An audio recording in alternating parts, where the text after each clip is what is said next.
Hi everybody, thanks again for joining me for another Woolly Wednesday quarantine cast. We might have to change the name pretty soon and drop the quarantine cast, as a lot of places are opening up again and allowing you to leave your house. Although what's better than just staying home and stitching if you can. Okay, so I have some goodies to show you, and we're going to do a demo today with the YLI cotton braid. So I have, but first I have here in my my bin here a sampling. Hi Nancy, a sampling of some of the overdyed textured wools that we do, and the fat eighths of these are going to be on special this month. So all month you can get a great deal. So I'm working on getting them on the website. There's a lot of photographs to be taken and edited and uploaded, and it's taking me a lot longer than I thought, but you have all month to get those. It's just a limited quantity in each color and pattern, but I'm gonna take some time to show you some of these patterns. And here's the coupon code.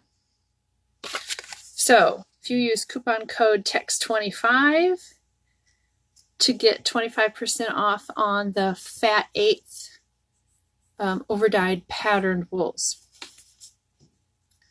So we'll just pull out a bunch of these here. These are all done in our tobacco color. It's nice warm brown. And these are what we put in. I should have grabbed one of these. Here, let me grab a.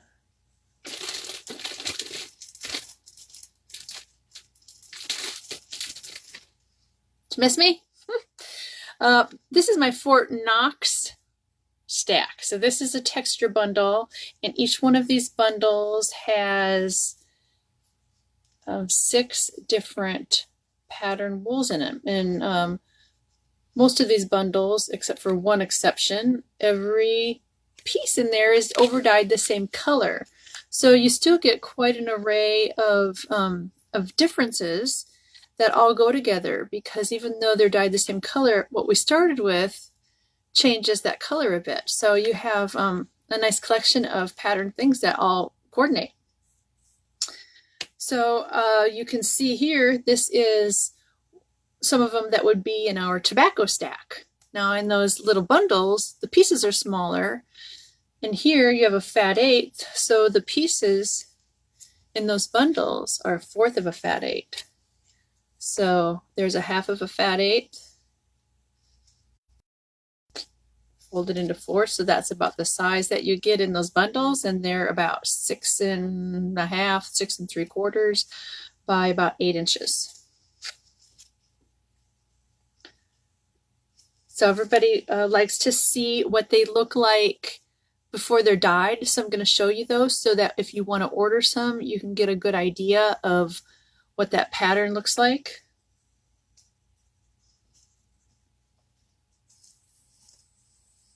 Trying to put a description on them so you can see what you're getting. So this is our black. This is the black herringbone. Okay, so an example of the black herringbone overdyed another color is here.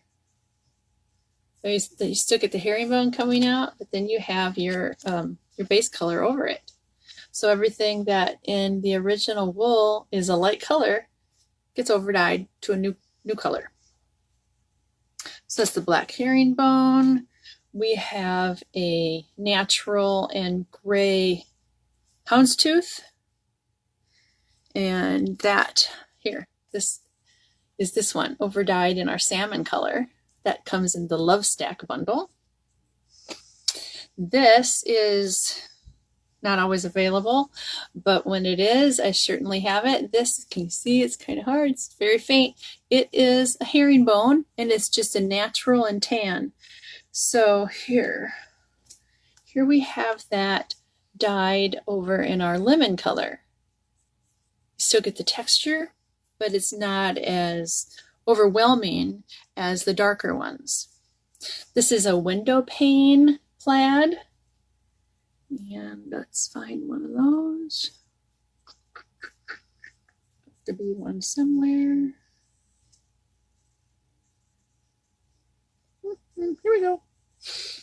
Here we go. This is overdyed in orange. That is part of our spook stack. This one I call a pin dot. It's got two stripes running through it. And they are kind of a light brown color and kind of a terracotta color. But when it gets overdyed, here it's overdyed in our gold, you still get a little bit of that pattern coming through. This is a cream stripe. It's very subtle. It's beautiful. And then when that is overdyed,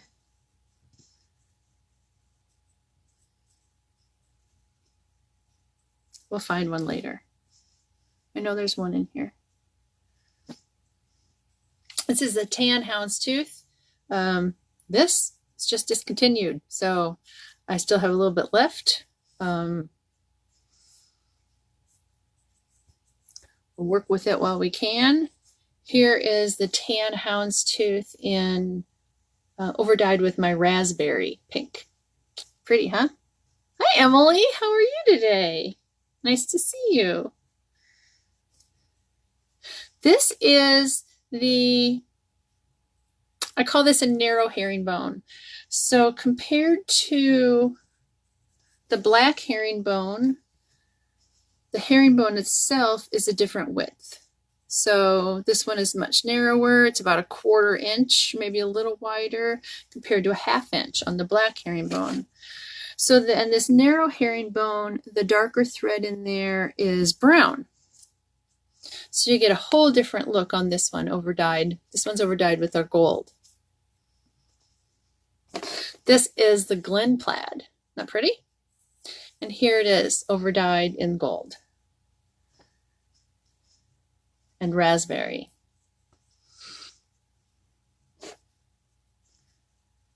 This is a black houndstooth. So let's see, we have a black houndstooth overdyed in orange. Pretty, huh? So currently I overdye these textures in about 30 colors, not my entire 148. You can custom order a specific color in a specific pattern if I have it. This is another herringbone that we have. This is the widest one, and I just call it gray herringbone. And this one, let's find this one overdyed. My little stack of stuff.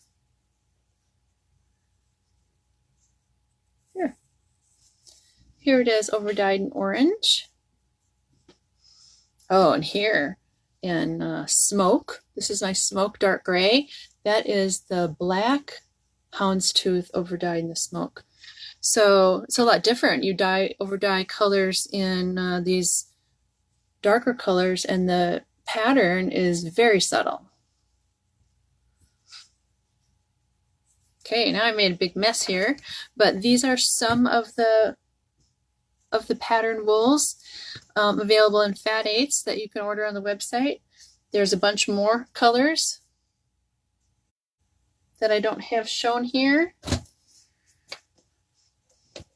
Here's lilac and plum. I do it in my tea dye and my mushroom color. So there's a lot of options.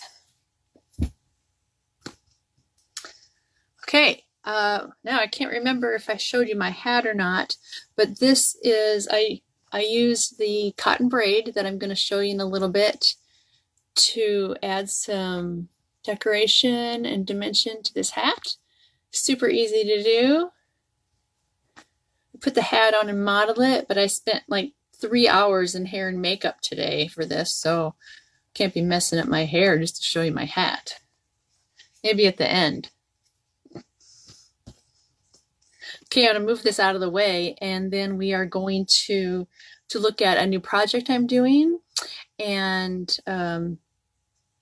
again, some basics on wool applique, because I have quite a few people that are just starting to applique that are learning a lot from watching my little movie. Hi girls, thanks for coming. So I was just showing some overdyed wools, but you can watch later when we're not live and see that whole thing. They're on sale this month, 25% off. So don't forget to watch from the beginning and get in on that.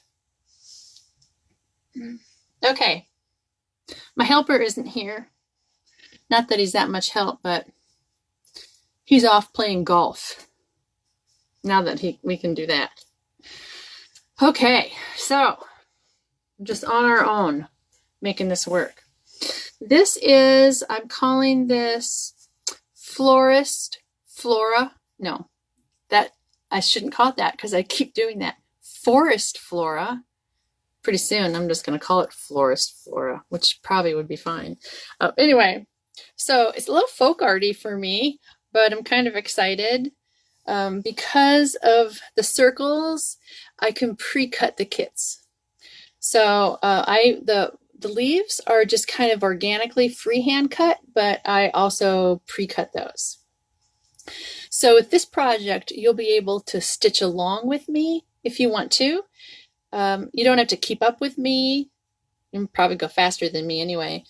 But I will show instruction on video so that you can do it in your own speed and replay however you want and get it done in your own time. It's not going to be a hard thing, but we're going to do some decorative stuff, and I want to be able to show you those decorative stitches close up on the video and the cotton braid that we're going to use, how to work with that. So this is just kind of a rough layout here that I have so I could show you. And I have my wool colors up here. I'll get it closer, that I have picked out to use to do my applique and to couch down my cotton braid.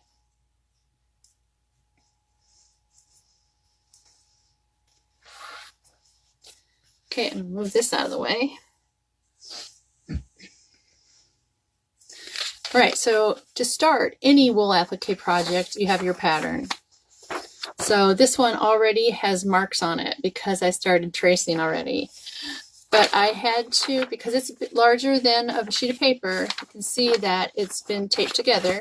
So when you get the pattern, you have to tape yours together too, so you can get it all in one piece. And normally, your kit doesn't all come pre-cut.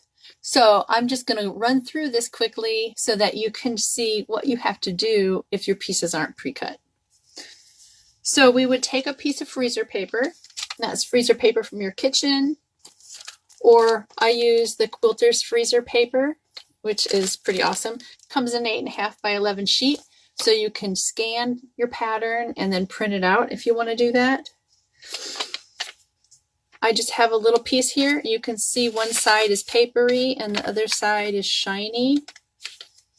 Maybe you can't see that. Take my word for it. The shiny side sticks to the wool when we iron it. So I don't have my iron out here today. We're just going to pretend. But you're going to take your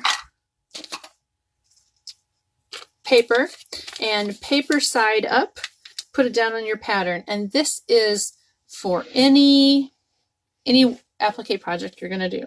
So you can just put it down there and trace the design. We'll do it down here. We'll trace this leaf.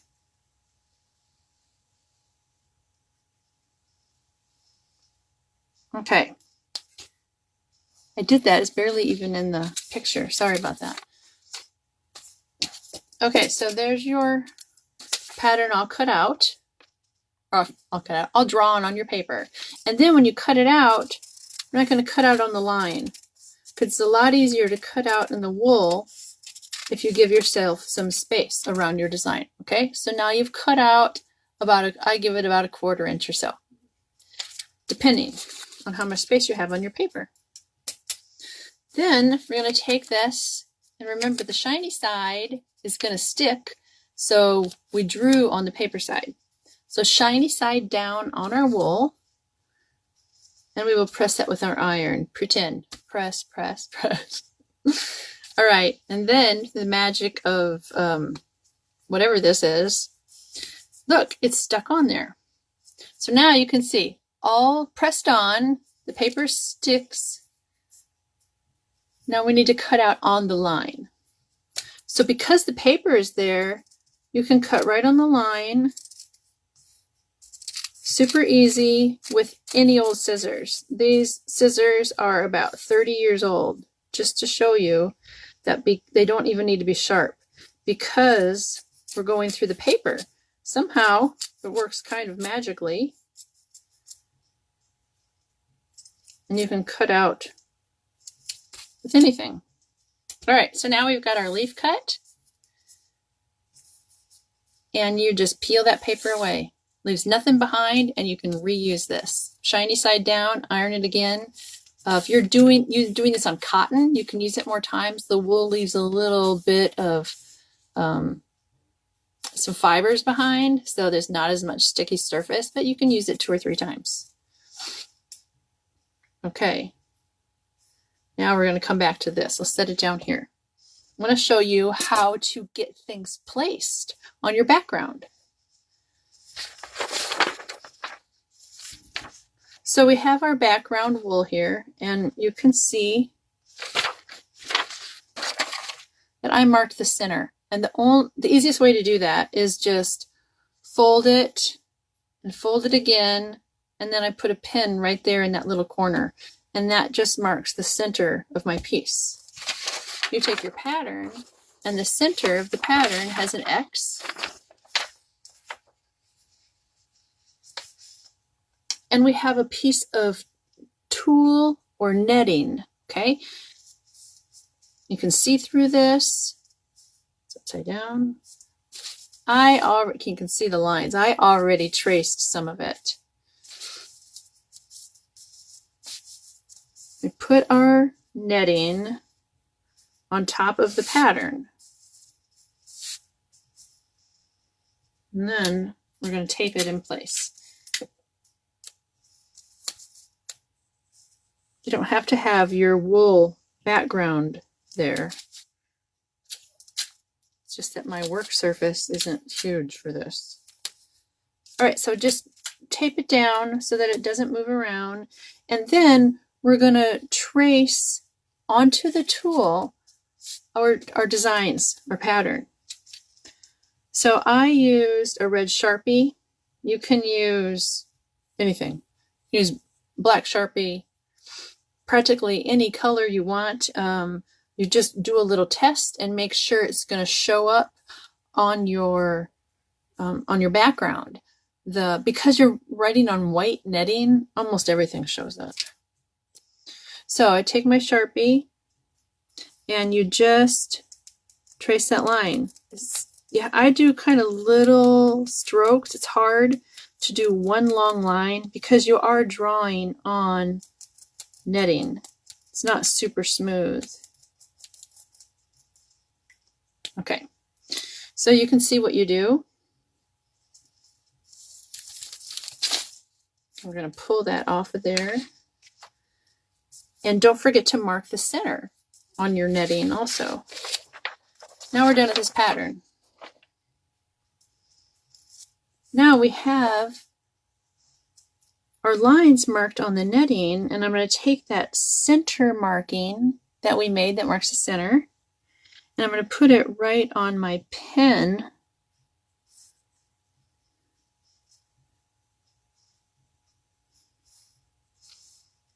And get it all laid out there and straightened out so that you could get it kind of wonky even though you marched your center. Hi Tracy, how are you doing? Nice to see you.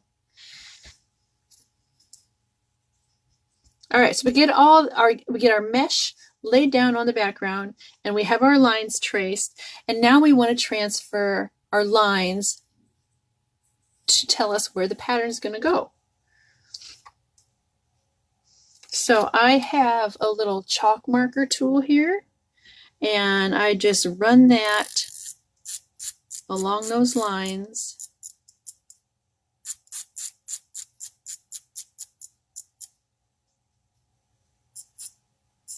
I think I'd already marked these leaves, but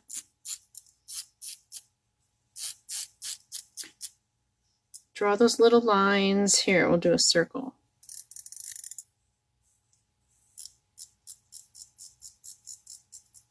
It doesn't have to be a perfect rendering of a circle or the leaf. It's just going to give you an idea of where you're going to place your applique piece.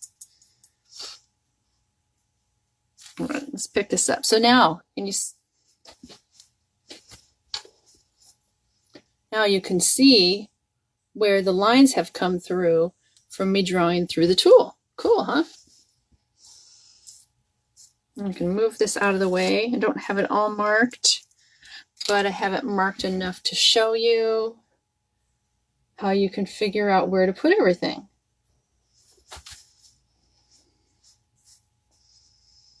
Now I have everything down on this other piece, remember? All kind of laid out. But I'm just going to take this one big leaf off. And now we know exactly where it goes. I'll put it upside down. Here.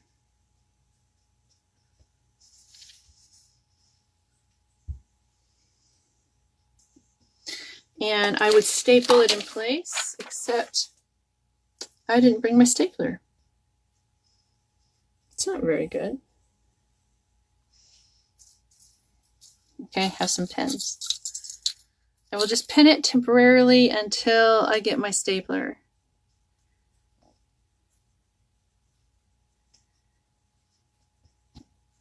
Now these little pieces, if we place this flower here,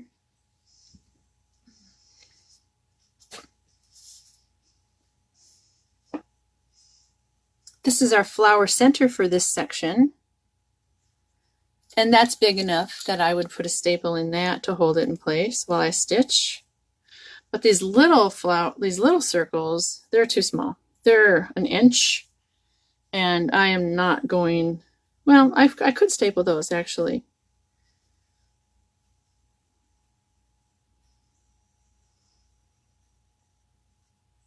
There, I didn't trace where they go, because I can just eyeball them around that circle. If you want to trace all those circles, or you can just put an X through them to give you a point of where you're going to put them,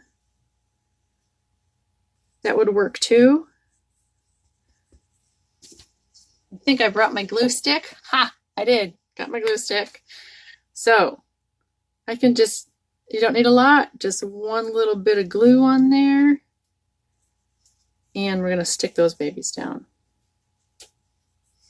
I've drawn the lines here.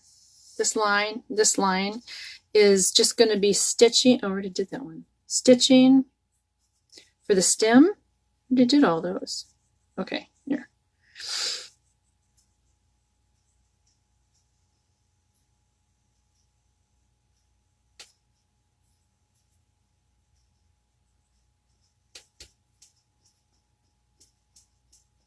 This whole talking to yourself is kind of weird. I wish you guys were all right here. Hi, Suzanne. Nice to see you. Well, nice for you to see me. I don't get to see you. Kinda. I see your little picture. Thanks for coming. All right, so then we can applique. But I just wanted to show you how you can use a piece of tulle or netting to trace your design and then get it laid out on your background piece. And I used a white chalk marker because my background is kind of dark. But if your background is a lighter color, you can just use something that is going to show up a little darker. I have a chalk marker in yellow. That works pretty great. Or you can just use a pencil. A mechanical pencil is good, or just a regular old pencil works too. All right, I want to show you how this cotton braid works, so that if you want to do this project and stitch along with me or just see how the cotton braid works, it's pretty cool. And when you just see it, these are the colors I'm going to use for this project. This one is called Sunset. Isn't that pretty? They're all variegated. This is greens. These are made in South Carolina by the YLI Thread Company. There is, I think, if I remember right, 12 strands of thread that are braided together. It's pretty cool. I think that's, they have apparently some fancy machine that does that. This is Sunrise, and this is just called Blues. But when you see them here, you're like, oh, what do I do with that? You can also just use them, but I'm going to show you how to ruche and couch them down for texture. So I did it on this one, in the middle here. No, I know when I put things close to the camera, it's not always in focus, but I posted a photo so you can see it up close. It's pretty cool. I'm just kind of excited about this project because this braid stuff adds so much dimension and fun to a project. All right, so I have a little one here that I started, and you can see that I stapled down all my pieces, and this one leaf I'm almost done with. I just wanted to show you. I'm going to move this so I can get closer.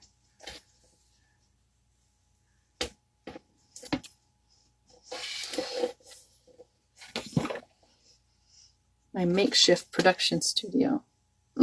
Okay, so I just want to show you how, instead of blanket stitching, that we can just do a little slip stitch. All right, so you can, I don't know if you can see, but I'm not blanket stitching. I'm just it's really just tacking. It's like kind of like just doing a hem on a pair of pants that you don't really want to show. You're just going to stitch in right next to the background and then come back up a little ways away on just the edge of the leaf. So not very much. I will do a close-up video of this because it's kind of hard for me to do it and show it to you like this. All right, let me just finish this and get this stitched down. Things always go crazy when you're trying to do it fast. Just take a couple more stitches. I've made my stitches, they're not close together. They're 1/4 inch apart or so. If you're going to add embroidery stitches or any decorative stitches along the edge of your applique, then it doesn't really need to be close.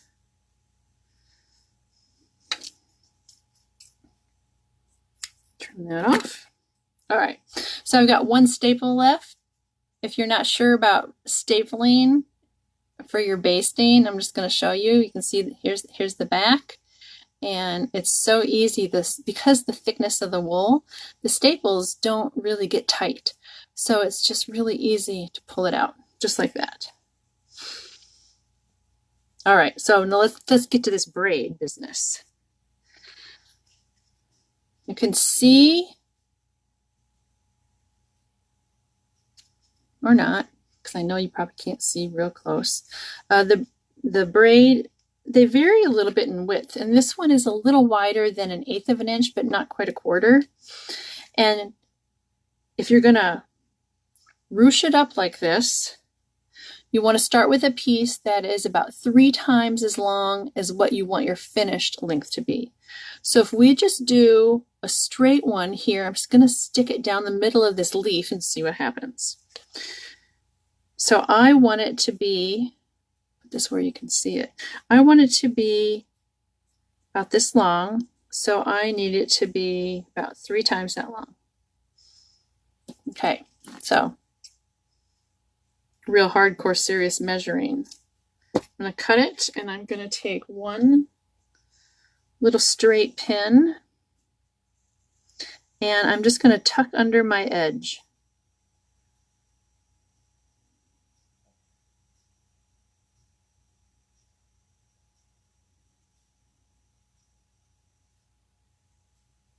Okay, and we'll just pin it down. So now to get this braid started, you know what I do? After I've cut off a chunk of the edge, I take a little tape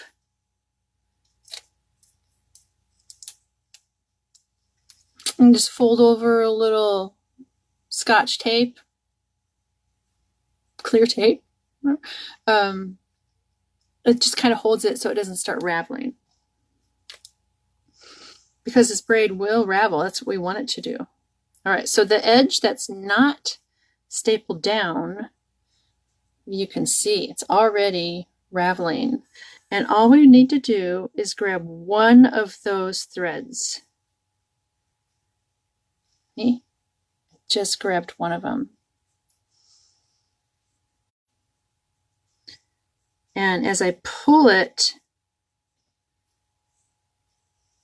the whole piece will ruche up.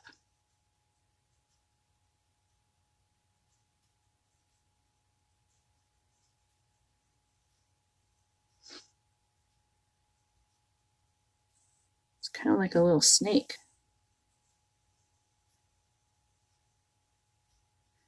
I'm just going to keep kind of gathering it on a cord. It's really kind of what you're doing. We're just pulling out that one cord from the braid. What do you guys think? Pretty cool, huh? Hi, Nancy.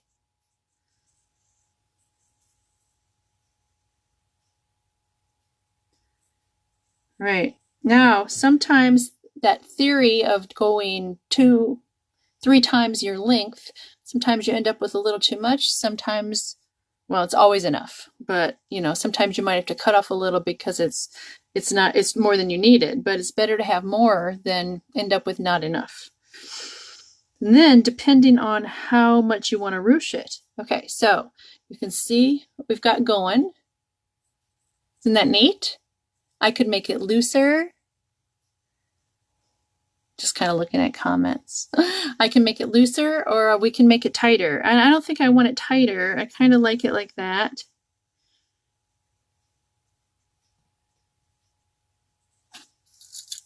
Oh, I need a pin.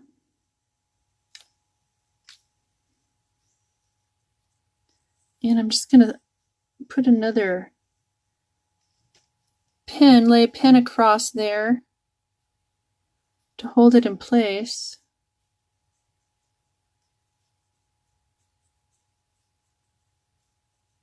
I think I'm going to have to cut off some of the top because it's extended past my leaf, past where I want it to go. So I'm just going to chop it off. You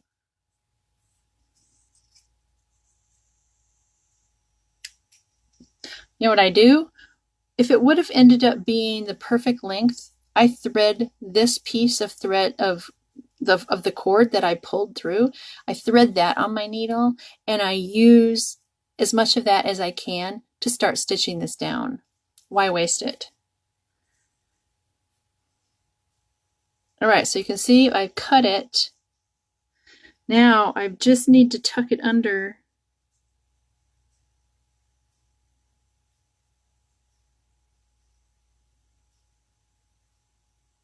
When you're stitching it down, you can just kind of manipulate those edges with your needle and thread to hold it in place. And if you want it to be a flat square end, or you can push it together with your needle and thread to make it pointy, however you need to make it fit the space. It looks like a little green caterpillar in my leaf. Okay, I'm going to tie a knot in my needle here. And I just find a thread color that is close matching color. And now really all you have to do is baste. So I tied a knot in the end, come up from the back, and I'm just going to baste it down.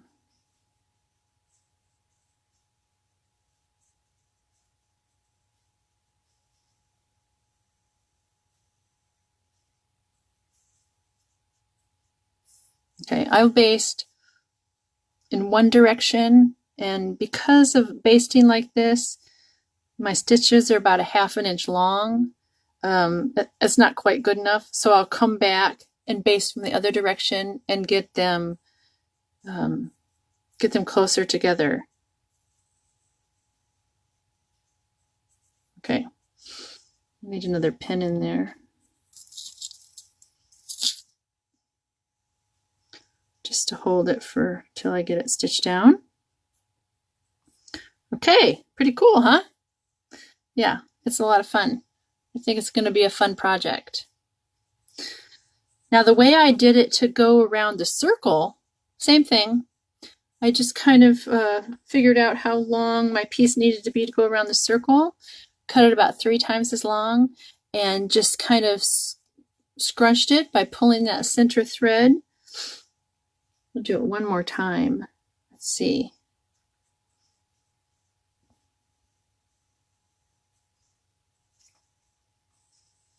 Oh, I want to show you this. Okay, so because they're variegated, now the green is all just green, so I just cut it. There is, looks like 3 or 4 different shades of green in there.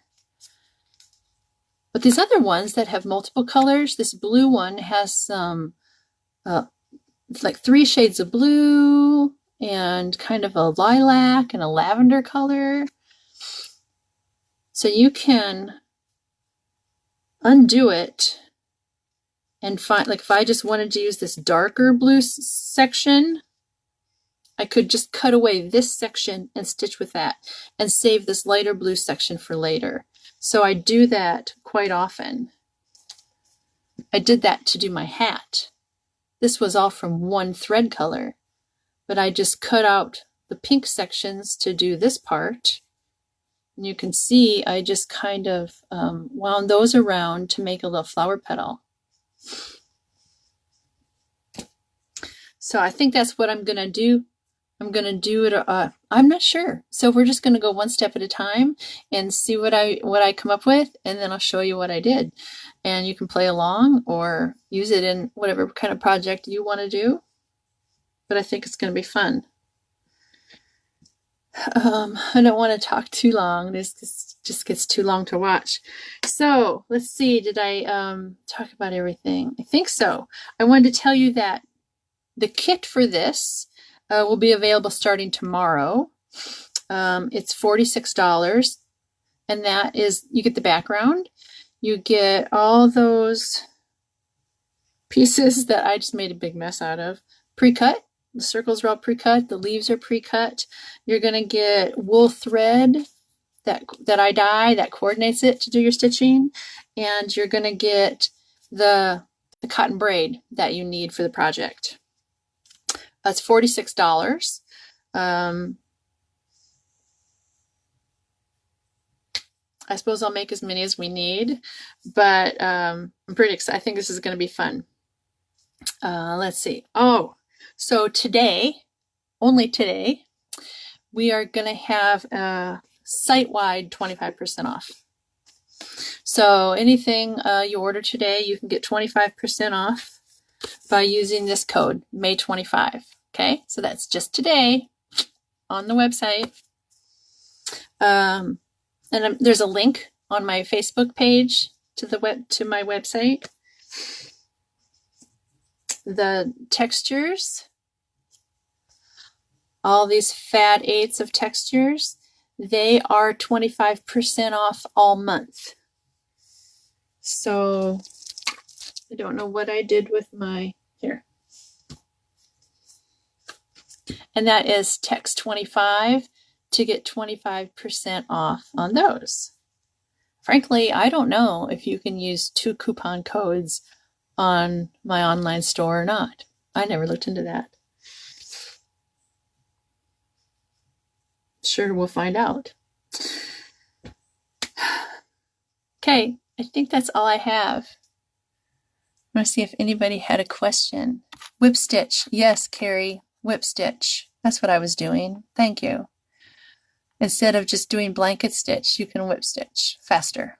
I mean, if you're going to cover it up, it doesn't matter.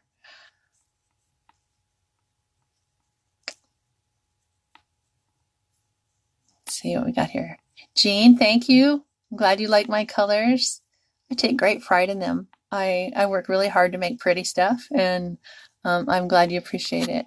Okay, so thank you everybody for joining me today. And if you have any questions about anything I showed you or anything about wool or wool applique, feel free to message me or send me an email. And just stay happy and healthy and keep stitching. So thanks for watching. I'll see everybody next week. Bye now.